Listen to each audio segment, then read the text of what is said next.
एक तरफ भारत का भाग्य लिखा जा रहा था और दूसरी तरफ उसे नष्ट करने की साजिशें लंदन तक पहुंच गई थीं। 1946 में जब संविधान सभा की पहली बैठक हुई तो जिन्ना बुरी तरह बौखला गया और रातों रात लंदन भाग गया।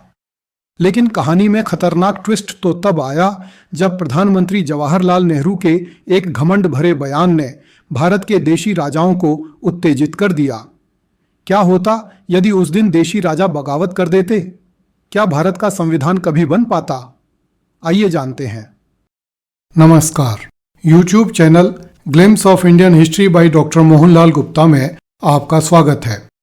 आप देख रहे हैं ऐतिहासिक धारावाहिक कैसे बना था पाकिस्तान। प्रस्तुत है 91वां एपिसोड, जिन्ना की बौखलाहट और नेहरू का घमंड।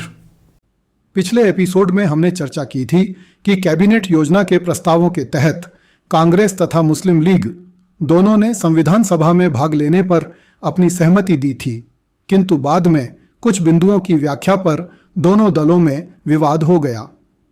जुलाई 1946 में संविधान निर्मात्री समिति के सदस्यों का चुनाव संपन्न हुआ, जिसमें कांग्रेस के 212 सदस्यों की तुलना में मुस्लिम लीग के मात्र 73 सदस्य ही हो पाए। इससे मुस्लिम लीग समझ गई कि वह भावी भारत संघ के लिए अपनी इच्छा के अनुसार संविधान नहीं बनवा पाएगी। इस कारण मुस्लिम लीग ने स्वयं को संविधान निर्मात्री समिति से अलग अलग कर लिया। वह संविधान सभा के जाल में फंसना नहीं चाहती थी। मोहम्मद अली जिन्ना ने कहा, हिंदुस्तान में गतिरोध हिंदुस्तानियों और अंग्रेजों के बीच उतना ज्यादा नहीं जितना कि हिंदू कांग्रेस और मुस्लिम लीग के बीच है। जब तक पाकिस्तान मंजूर नहीं किया जाता, कुछ भी हल नहीं किया जा सकता और न हल किया जा सकेगा।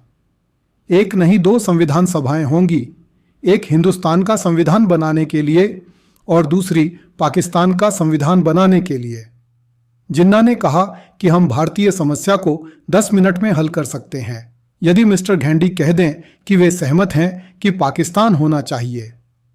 अपनी वर्तमान सीमाओं के साथ 6 प्रांतों सिंध, बलूचिस्तान, पंजाब, पश्चिमोत्तर सीमांत प्रदेश, बंगाल और असम के बने चौथाई भारत को लेकर पाकिस्तान राज्य बनेगा। मुस्लिम लीग के इस रुख से स्पष्ट हो गया कि जिन्ना किसी भी कीमत पर संविधान सभा में शामिल नहीं होगा। इस कारण गांधी जी ने सार्वजनिक रूप से टिप्पणी की कि हो सकता है कि केवल कांग्रेस प्रांत और देशी नरेश ही संविधान सभा में सम्मिलित हों। मेरे विचार से यह शोभनीय और पूर्णतः तथ्यसंगत होगा। इस प्रकार 9 दिसंबर 1946 को संविधान निर्मात्री समिति ने कार्य करना आरंभ किया। D.R. मानकेकर ने लिखा है, तनाव, निराशा और अनिश्चितता के वातावरण में विधान निर्मात्री समिति ने कार्य करना आरंभ किया। इस पर मोहम्मद अली जिन्ना बुरी तरह से तिलमिला गया। उसे लगा कि कांग्रेस ने न केवल अंतरिम सरकार का गठन करवा लिया, न केवल जवाहरलाल नेहरू को प्रधानमंत्री बनवा लिया, अपितु संविधान सभा का गठन भी करवा लिया। यदि लॉर्ड वेवेल इसी प्रकार काम करता रहा तो पाकिस्तान का सपना कभी पूरा नहीं होगा। इसलिए जिन्ना भारत से लंदन चला गया और वहां जाकर पाकिस्तान के लिए हाय तौबा मचाने लगा।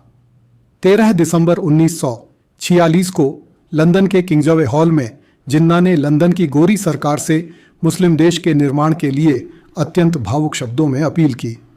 जिन्ना ने कहा कि हमें पाकिस्तान दीजिए। हमारे पाकिस्तान में 100 मिलियन लोग केवल मुसलमान होंगे।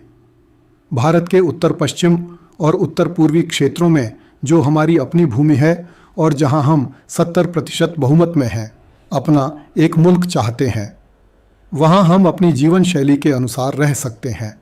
जिन्ना ने ब्रिटिश सरकार से कहा कि हमें कहा गया कि तथाकथित एकीकृत भारत अंग्रेजों द्वारा बनाया गया है। वह तलवार के जोर पर था। उसे उसी तरह नियंत्रित रखा जा सकता है जैसे नियंत्रित रखा गया है। किसी के कहने पर भ्रमित न हो कि भारत एक है तथा वह एक क्यों नहीं रह सकता। हमसे पूछिए कि हम क्या चाहते हैं। मैं कहता हूं कि पाकिस्तान। इसके अलावा हम कुछ नहीं चाहते। उधर मोहम्मद अली जिन्ना लंदन में ऊधम मचा रहा था और इधर अंतरिम सरकार के प्रधानमंत्री जवाहरलाल नेहरू अपने घमंड में चूर होकर अनावश्यक बयानबाजी किए जा रहे थे। जवाहरलाल नेहरू अत्यंत महत्वाकांक्षी राजनेता थे। वे पहले भी अनावश्यक वक्तव्य देकर अपनी महत्वाकांक्षाओं की बलिवेदी पर कैबिनेट मिशन को मृत्यु के मुख में धकेल चुके थे।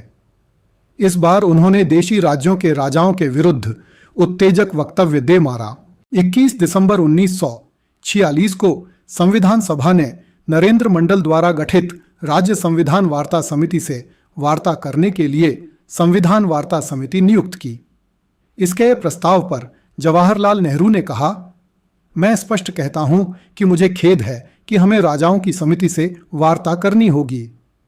मैं सोचता हूं कि राज्यों की तरफ से हमें राजाओं के प्रतिनिधियों से नहीं अपितु राज्यों के लोगों से बात करनी चाहिए थी। मैं अब भी यह सोचता हूं कि यदि वार्ता समिति सही कार्य करना चाहती है तो उसे समिति में देशी राज्यों के जनप्रतिनिधि सम्मिलित करने चाहिए, किंतु मैं अनुभव करता हूं कि इस स्तर पर आकर हम इसके लिए जोर नहीं डाल सकते। देशी राजा चाहते तो नेहरू के इस वक्तव्य के लिए वे कांग्रेस को कठोर सजा दे सकते थे और संविधान सभा के गठन की प्रक्रिया को निष्फल कर सकते थे, किंतु देशी राज्यों के शासकों ने देश हित की बलिवेदी पर नेहरू की गलती को नजरअंदाज कर दिया। अगले एपिसोड में देखिए, एक चपरासी तक नहीं रख सकते थे नेहरू और पटेल। कृपया इस चैनल को सब्सक्राइब करें तथा वीडियो को लाइक एवं शेयर करें। धन्यवाद। जय हिंद।